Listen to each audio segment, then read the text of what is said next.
and at least 360 deaths. The coronavirus continues to spread, with many fearing the peak is yet to arrive. But the situation so far has been enough to prompt some countries into evacuating their citizens from China. Among them, South Korea, Japan, the United Kingdom, France, Germany, India, and the United States. Many others are planning evacuations. At least one that isn't is Pakistan. The government says this is in the, quote, larger interests of the region. Cold comfort, particularly for the Pakistani students stuck in and around Wuhan. Some 800 of them, according to the Pakistani embassy in China. There have been growing calls in Pakistan itself for the government to bring these students back. Many have been sending social media and video messages asking to be evacuated. Here is a message from some in the city of Jingzhou, an hour's drive from Wuhan. More than 300 Pakistanis are here with us. We're appealing to the Pakistani government through the Sarim Berni Trust to please get us out of here as soon as possible. Because we're under mental torture and can't stay here long. Please, please, please rescue us from here. Similar pleas are being made by other students in China as well, such as this one demanding that the Pakistani government step in and help evacuate these students. Others are criticizing the Pakistani government for leaving them in the lurch. For the first time in our life, we're embarrassed to say we are from Pakistan. The refrain there. The Pakistan government has responded to these pleas.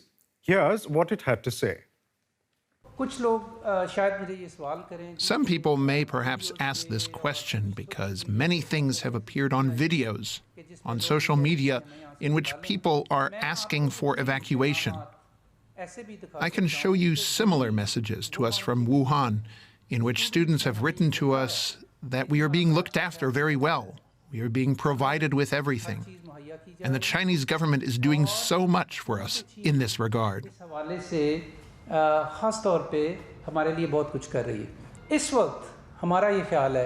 It is our thinking that it would be better for our loved ones, those who are in China, and in the larger interests of the region, our country, and the world, not to evacuate them at the moment.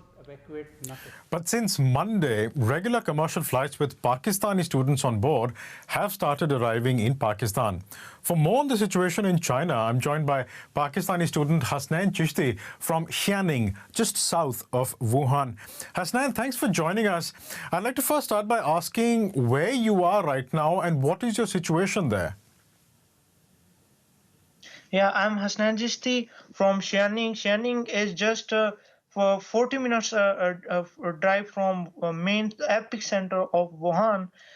So we are in very bad condition. We are trapped in our rooms, and no one from our government is taking responsibility and taking care for us. And in my city, more than 600 cases are confirmed, and more than 1,000 cases are to be suspected. So there is no transportation. Our city is totally locked down. No trains, no airports. We are just trapped in our rooms, and no one is here to help us. But despite that, now commercial flights from China have begun landing in Pakistan. Do you think that now you will be able to leave for Pakistan? No, that statement from our health minister is totally wrong, because just now I have talked to Pakistan embassy that can we leave Xianing, leave China, but their response was that you can't leave Hubei province because Hubei province is totally locked down. There's no transportation, no trains, no flights. How can we leave? We leave from here. We are just trapped here, and even our university gates are closed. We can't leave. Even can't leave our city. Even can't leave our university. And university is asking us to get permission from government, and government is asking you can't leave from China because you are in epicenter and our blame is that just we are trapped in epicenter and we can't escape from here. Yeah. Hasnain Chishti, thank you very much for speaking to us. And monitoring the situation is Shazeb Jalani from DW Asia. He joins me on the line now. Shazeb, you heard Hasnain there, clearly unsatisfied with the response from the Pakistani government. What really is the real reason that Pakistan doesn't want to evacuate its citizens from China? Well, as we were just hearing earlier on, the official stance is that Pakistan does not want the disease to spread. It is acting under the WHO guidelines, and the Chinese have assured them that we will take care of the situation. But the real reason we all know is the special relationship between China and Pakistan. This situation is a real test for the Chinese leadership on how it deals with this crisis. It wants Pakistan to play ball, and Pakistan is saying we trust the Chinese. Our people will be better taken care of there than in Pakistan, because frankly, Pakistan's health system is in complete shambles, and there's a fear if people start arriving, then Pakistanis will not be able to contain it. What has the response been in Pakistan itself, Shazeb, to the government's unwillingness to actually evacuate its citizens? The government has been deeply criticized. Editorials have been written. Commentators on social media have questioned that, how can you leave your people in this situation? We were just hearing from Hasnain Chishti, helpless and stranded. But Pakistan is saying we have to look at a bigger picture. Now, imagine if your brother or your son was stranded there. Will you pay attention to the government's official point of view? Not really. So many families are perturbed, and they are asking the government to have a rethink.